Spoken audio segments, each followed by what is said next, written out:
Welcome, ladies and gentlemen, to Pre-Calculus Foundational Skills, week number 4 of my 4-week series for getting you prepared for pre-calculus. My name is Mr. McLogan, and I am teaching pre-calculus this year, and I wanted to give you guys a heads up on what it is you need to know to be prepared for pre-calculus. So just a couple reminders for those of you that are new, or maybe that you've joined me and maybe you have not gotten the workbook yet. But to go along with this series of videos, I have a workbook that you can download to go ahead and get practice, because you can watch me do math all you want, but you're not going to get prepared or you're going to remember how to do the processes unless you go through the workbook. So that workbook is at brianmclogan.com/PC Foundations. Also, just wanted to remind you guys that I am taking my pre-calculus course online this year. I am still stepping back into the classroom, but it is something that I've been offering my own students, a online version.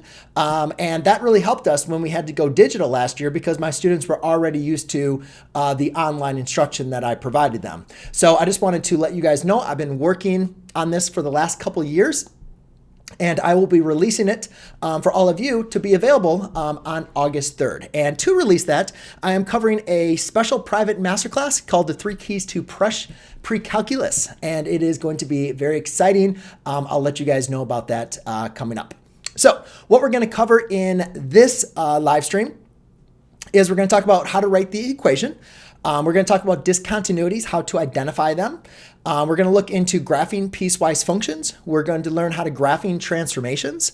And then also I'll tell you guys a little bit more about that masterclass, the invite, plus the bonus, and all the little details you kind of need to know for that upcoming course launch. But before we get into that, let's get through the math, because again, this workbook is the workbook that I have provided is, sometimes people remember some things, sometimes they don't. So that's why I want to make sure we're covering all the foundational math you guys need to know. So the first thing is kind of coming down to writing the equation. Now, in this case, you see we're writing the equation of a line as well as a circle, and just some fairly basic ideas that when we're given information, we want to make sure we can write the equation, right? An equation is going to be a representation of all the points that make up that graph. So when we have a line, remember there's kind of two important things we're looking for the line. We're looking for our, slope, and either a point, and particularly if you're looking for a slope-intercept form, you're looking for the y-intercept. But in this case, we don't have a y-intercept, right? We just have a common point. So you still could use slope-intercept form, but what I'm going to do is I'm going to use the point-slope form, because I didn't say how I want the equation, right? You could write an equation of a line in many different forms. Just like a quadratic, a parabola, you can write in standard form, vertex form. There's a lot of different forms that we can write the equation. So in this case, I have the slope and I have a point, which is basically a x-coordinate and a y-coordinate that lies on the line. So what I can use is the point-slope form. Okay, and to use the point-slope form, this x1, y1 basically represents any point that lies on the line, right? So since this equation goes through this line, I can represent these as x1, y1. And then m we're going to use as our slope. So now all I simply need to do is y1, that's going to be a -3. I'm going to use parentheses just to represent that that's what I'm plugging in. I don't know why I'm doing that. Just so you can kind of know where I am plugging in everything. So that's going to be a 3. And then x minus 1. Let's put those in parentheses. Okay, so now you can see that I plugged in a -3, which is the y-coordinate. I plugged in a +3 for the slope and a +1 for the x1. Now it just comes down to simplifying. Y minus the -1 is y plus 3 equals 3 times x minus 1. Now there's an equation of a line, but you could also, obviously when we're writing the equation, particularly when we're dealing with, functions, we like to have those equations solve for y. So we'll have y equals 3 times x minus 1 minus 3. And then if you want to simplify this to slope-intercept form, you can go ahead and distribute that. So that's a 3x minus 3 minus 3, y equals 3x minus 6. Okay, so just remember when we have this given information, we want to look into how can we apply it to the equation we're trying to obtain. So, and for instance, I probably didn't mention this, but remember like the slope of the line, y equals mx plus b, right? That's one way. You could also look at standard form, ax plus by equals c, like another way to write the equation. Now, when we're looking for the equation of a circle, in geometry class, we kind of talked about a little bit of the kind of some different representations here. And one, I think the easiest one that most students remember, x squared plus y squared equals r squared. That is going to represent the equation of a circle. And obviously we get into this fairly in depth throughout pre-calculus. However, not always is the center at 0, 0. So sometimes we need to take into consideration that the center can move off of the origin, and therefore we'd represent that as hk. Y minus k squared equals r squared. Okay, so in this case, we have our center, which is going to represent our h and our k. H is always with x, k is always the kind of the y coordinate of the center. So that is going to be your h, and that is going to be your k. And then this is going to be our r. So you can see here, in this case, I have my h and I have my k, and then I have my r. So I'm just, again, going to plug them into the equation that we're looking for. So this is x minus a negative 4 squared plus y, let's put that in parentheses, y minus 2 quantity squared. Oh, let's just put, you don't really need to put that in parentheses because it's a positive 2, so it's still going to be the same, but still, just to be consistent. And then we'll have 3 squared. All right, so x minus negative 4 is x plus 4 quantity squared. And then this becomes a plus y minus 2 quantity squared. And then 3 squared is going to be 9. Okay? All right, the next thing, discontinuities. So we've already kind of covered looking into, simplifying rational expressions. But now we're just going to talk about discontinuities. Like if we're looking at, graphing them, and the main discontinuities we're going to talk about is a whole, asymptote, as well as a jump discontinuity. So remember, a discontinuity is going to be a break in the graph.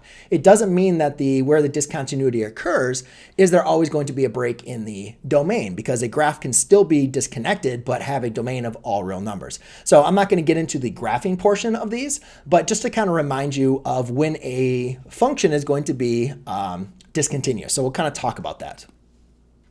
So in this first part, we see whenever we see a rational expression and we want to find discontinuities or graph it or simplify it, just look into factoring, right? Look into saying, all right, can I factor this numerator? What two numbers multiply to give me -6, add to give me +5?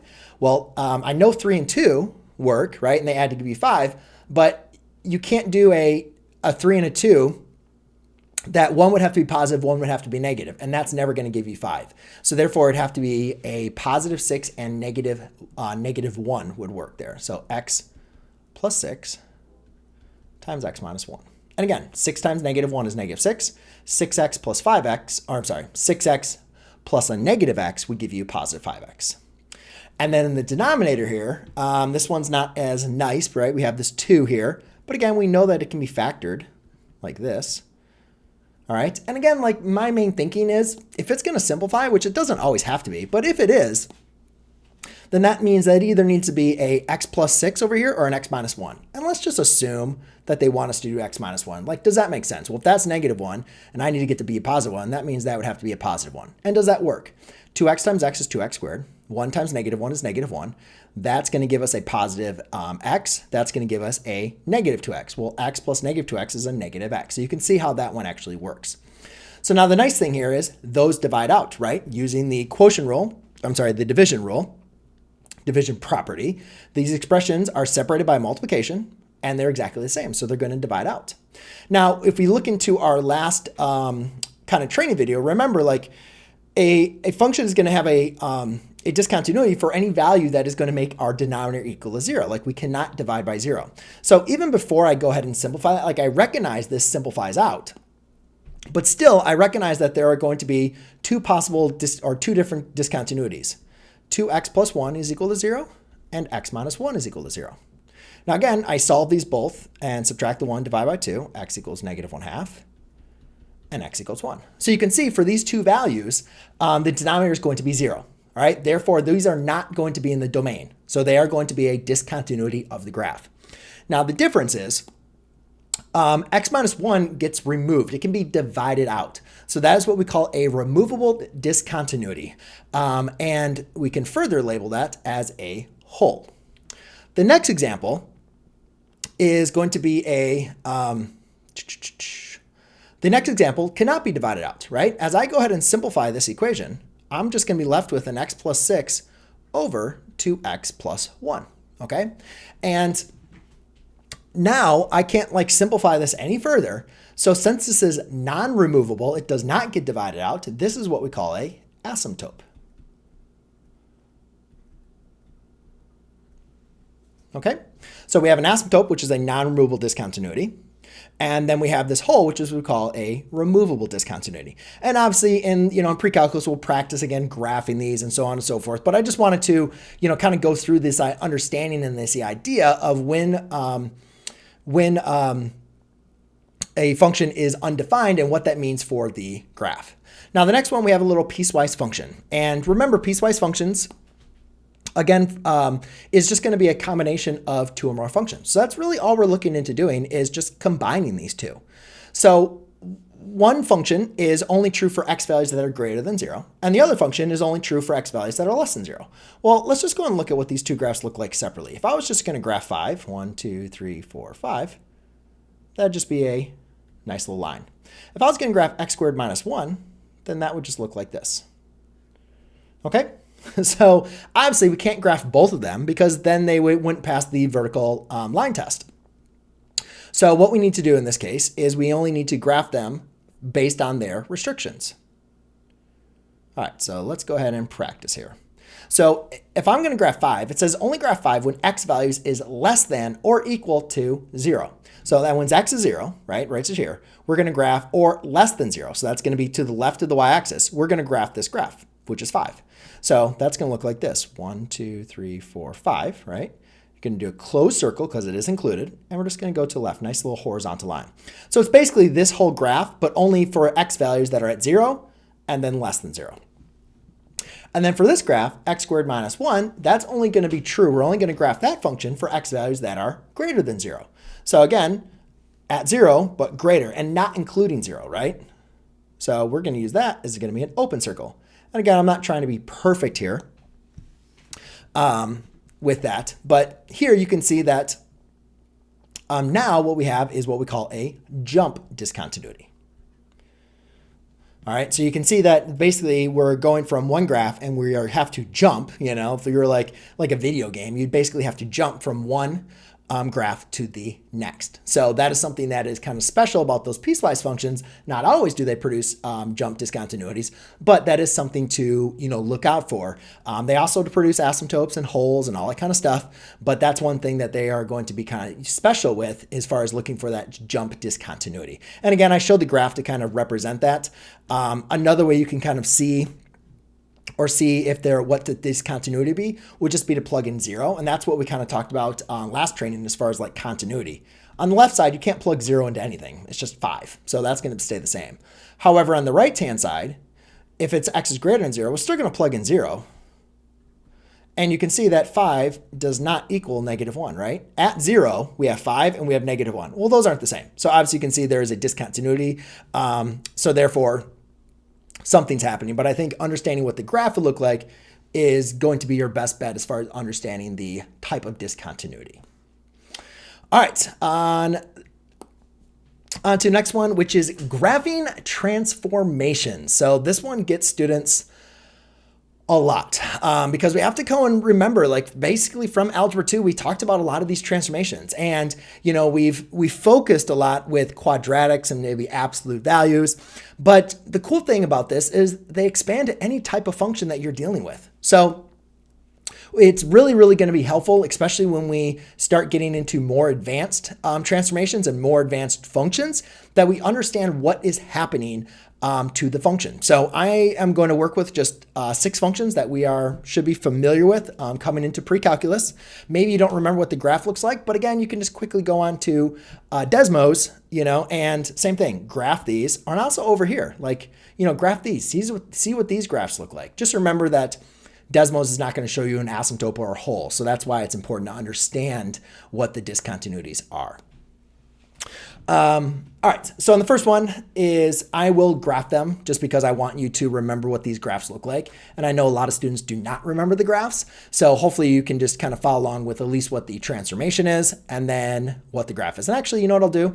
I'll graph the original, the parent graph, as well as the graph with the transformations. So the parent graph in this case is just going to be x squared. So that's going to look like this.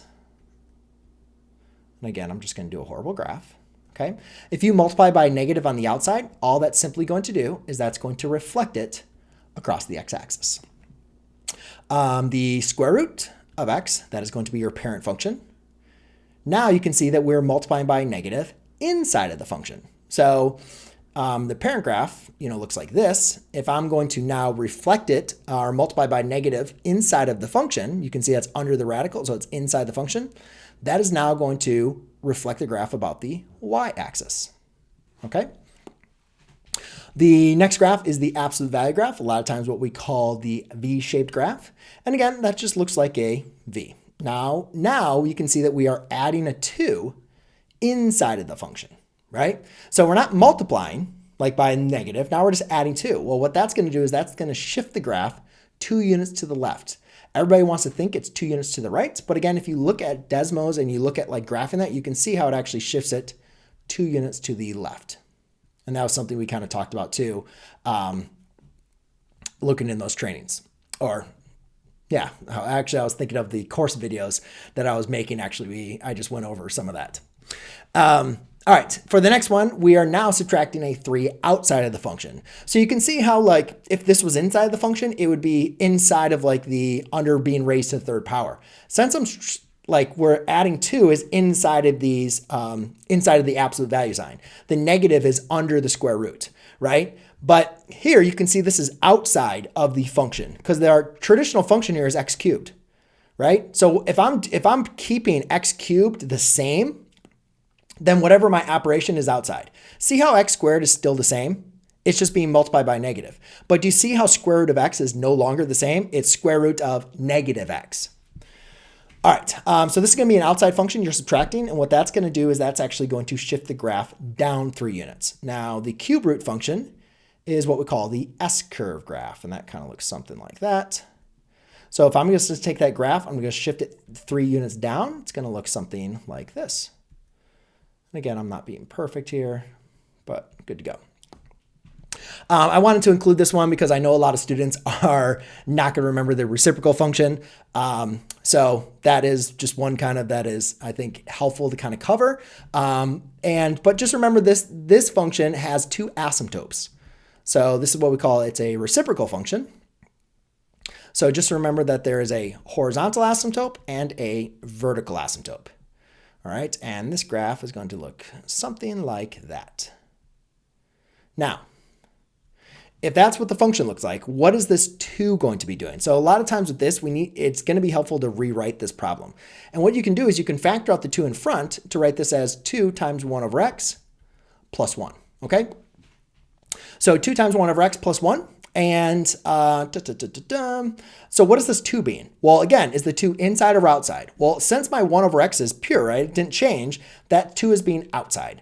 So if I'm multiplying something on the outside, what is that going to do? Well, it's not negative. It's not reflecting, right? You're not adding or subtracting, so it's not shifting. So when you multiply by 2 on the outside, that is actually going to be a vertical stretch. So I know this might look a little weird, and it is kind of hard to like graph a vertical stretch with the reciprocal function. So I'll just kind of do something like that. Oops, I'm sorry. And then also, now we're adding a 1 outside the function, so the graph is being shifted up 1. Now, the reason why I wanted to bring this up is because if you shift the graph up 1, not only does the graph move up 1, but so does the asymptote. Okay, so that was kind of the important thing to bring there. That's a horrible graph, but hopefully you guys can make some sense out of that one. Sorry, it's a tough one to be. All right, and then the last one is, again, another quadratic. So you can see that this one looks pretty kind of confusing. Like you have an x squared.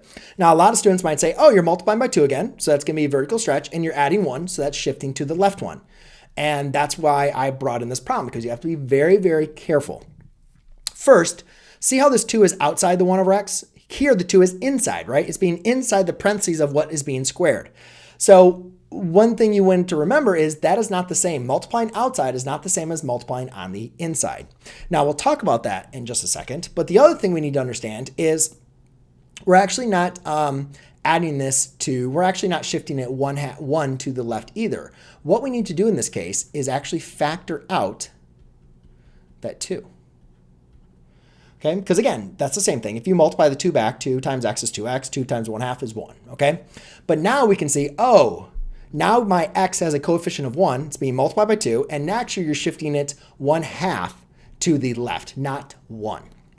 So again, we'll just have our standard parent graph, okay? But if I'm going to, since I'm multiplying by 2 on the inside, it's not going to be a vertical stretch, it's actually going to be a horizontal compression. So it's going to look very similar to a vertical stretch, but it's not going to be the same. All right, so it's going to just be a little bit skinnier. All right, and then, oops, what am I doing? It's going to be a little bit skinnier, and then also it's only going to be shifted 1/2 to the left. Okay. And that's basically our transformations. I think walking into pre-calculus, you should be at least somewhat familiar with the basic transformations as well as these graphs, because all we're going to do in pre-calculus is just expand upon the graphs as well as the transformations. And then the other function that always gets students, so confused is the understanding with the piecewise functions. So again, let's just go ahead and cover here for piecewise functions that you didn't need to graph it to understand the discontinuities, but I think it's always helpful to have a big picture idea of how to graph a piecewise function. And again, what we've talked about in this training and in previous trainings is it's all a piecewise function is a combination of 2 or more functions. So in this case, again, we have this 0 restriction, right? Here's when x is equal to 0. So anything to the right or equal to 0 is going to be this graph. Anything to the left of 0, right, is going to be that graph. So you could graph them together on the same graph and then apply the restrictions. Or if you have something like this, you can say, all right, well, I can graph this line, right? This has a y-intercept of -1 and a slope of 1/1, right? So I'm going to go down to -1. Now it's greater than or equal to, so I know at least that equal to it's going to be a solid point. And now you just follow the slope. Well, slope is positive 1/1, so up 1, over 1. And then I have 2 points, so I'll just go ahead and sketch my graph there. Now, on the next example, it says x is less than 0. So again, it's not less than or equal to, so it's less than. That means I need to go ahead and use an open circle. I recognize that I have a different y-intercept, so that's going to be at +2. And then my slope is going to be negative. Now, we could go like down to the right one, but again, like that's going to be for positive x values. The restriction on my graph is for only x values that are less than 0. So therefore, instead of going down and to the right, I'm going to go up to and to the left. And there'd be that graph. And that is graphing a piecewise function. You can see that, again, we have another jump discontinuity. For the next graph is you can see that we have another like number and an equation, but this one's a little bit different. This one says graph x minus 1 squared for basically all values, but just don't graph it for when x equals 1. And then graph number 3 only for when x equals 1. So basically that's another way of saying that's going to be a dot. So graph the function 3, but only when x equals 1. Well, when x equals 1, y equals 3. So basically that is just telling you to plot the point 1, 3. All right, so if we go and look to graph this. So x minus 1, hopefully in the last section, you recognize that this is going to be shifting it 1 unit to the right. So whenever we're adding, notice how this is a 1 inside of the function. And since it is... you're adding or subtracting, right? That's going to be a shifting of the graph. And when we add, we go to the left. When we are subtracting, we're going to be shifting it to the right. However, if we have our vertex, right, would be at 0, 0. When we shift it to the right, my vertex is going to be at 1, 0. Well, x cannot equal 1. So what do? We're just going to use a hole. All right. So we're going to have our graph is going to look something like this. But again, x cannot equal 1, 0. Now, what can we do at the point 1, 3? Well, we can go over 1, up 3. And here what you guys can see is it is a graph with a hole, right? Which is going to be your discontinuity. It has a hole, but it has a defined value. And that's kind of interesting because what that means is the domain is going to be all real numbers. Actually, both of these, they both have discontinuities. They're not continuous graphs, but their domains are defined for all real numbers, because even though it's undefined here, it's defined there. Even though it's undefined here, it's defined there. So just remember, you can always separate piecewise functions by graphing them separately and then combining them based on their restrictions. But I think the more and more practice that you get, understanding the restrictions, understanding what type of discontinuities you have, you can start just graphing them on the same graph or the same piecewise function and going from there. All right, ladies and gentlemen, it is time now for me to introduce you to the masterclass that I'm going to be holding to introduce my pre-calculus course this year. And this is going to be the 3 keys to crush pre-calculus. And, the last 4 weeks I've been teaching math, and that's really been my main goal, is because I know that students ended last year kind of a little unexpected. They didn't really plan on missing some instruction. And also a lot of students walk into pre-calculus, missing a lot of these foundational skills. So that's why I wanted to make sure that everybody that is coming into pre-calculus, if you join my class or not, that you have some of the foundational skills to make you feel confident that you will be successful with the type of math. However, I have covered a lot of students, throughout the years, and there are students that have a solid math background. There are students that had great grades in Algebra 2 or college algebra or wherever they come from, and they get into pre-calculus and they struggle. I've had students that have had all A's get to F's and D's. And I've had students that have recovered. And I've had students that have really struggled to recover. And maybe some of them that actually didn't even recover. And I think that comes into a lot of the purpose and how pre-calculus is taught. Again, I've taught everything from Algebra 1 to calculus. And pre-calculus is really one of those courses where as students are kind of making this mental kind of shift into upper level mathematics. And again, it doesn't mean you have to go to upper level mathematics, but there is a different type of thinking. There is a different way to approach pre-calculus than an Algebra 1, Algebra 2, geometry, college algebra, those kind of basic courses. And it's the students that are not prepared, obviously mathematically is one big key, but also I think there's a lot of pieces of success that I see outside of mathematics that a lot of students entering my class do not have. And that's what I want to share with you guys in this masterclass. Obviously, in addition to the masterclass, I will invite you over into my course and you can go and make a decision if that is going to be in the best interest for you this year or not. But I think the information that I'm going to cover in this masterclass is obviously going to benefit you this year if you're taking pre-calculus with myself or anybody else. And obviously I want to get you guys definitely some bonuses if you guys want to join. I think some of you got on my previous link where you got the answers to the workbook. The workbook is pretty big. There's a lot of problems on there. And actually didn't mean to have the older link, which had some of the answers. But in addition to the answers, I'll send that over to you guys in an email as far as having all the worked out solutions for that workbook. I also have videos. So for every single document, there's 8 of them, 80 of them, eight pages front and back of me working through the problems. You have 8 pages or 8 kind of worksheets front and back of problems preparing you for pre-calculus. It's a lot of work, but I tell you, getting that workbook done, you will feel very comfortable with the math for pre-calculus.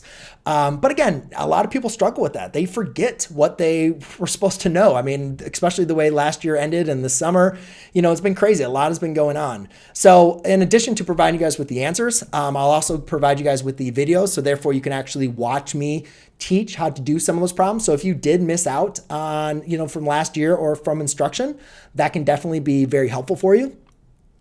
I also have a secret bonus that I can't really explain to you now because it's not going to make sense. But once I go and send it over to you and you get into the masterclass, you'll kind of see the purpose of this. And this is something I've been using in my classroom for the last 5 years. And I can tell you that it is one of the most important pieces of content that I give to my students and go over with them. It's not really like a math problem or anything like that, but it's really a tool that I use to help my students as we navigate through the year, because, it is inevitable. Students are going to struggle in pre-calculus. Students are going to struggle in my class. So when that happens, I, use this tool, this kind of bonus, to help students stay on track, to help them really kind of assess where they are and what they need to do to get back in class and finish the course on a high level. And I can tell you, the students that, take this seriously and work through it, it's really hard to, I think, fail my class or get a poor grade when you are following the steps that I outline for my students. And then also, ladies and gentlemen, at the end of the masterclass, I will be giving you guys the opportunity to join with my pre-calculus course. I'm very excited to offering this. Is the first time I've done this. Again, I've been providing this course for the last 3 years. I've been giving it to my students. So I've still been teaching in the classroom, but then they could go online and had access to all of this information and content. And basically what I've done is just kind of brought it all together and made it available for you guys. So quick little review of what we have covered so far. We talked about writing the equation, identifying the discontinuities, the graphing transformations, graphing piecewise functions, and then also I'll let you guys know about the masterclass introduction, as well as my course offering. So again, my course is will be live on August the 3rd.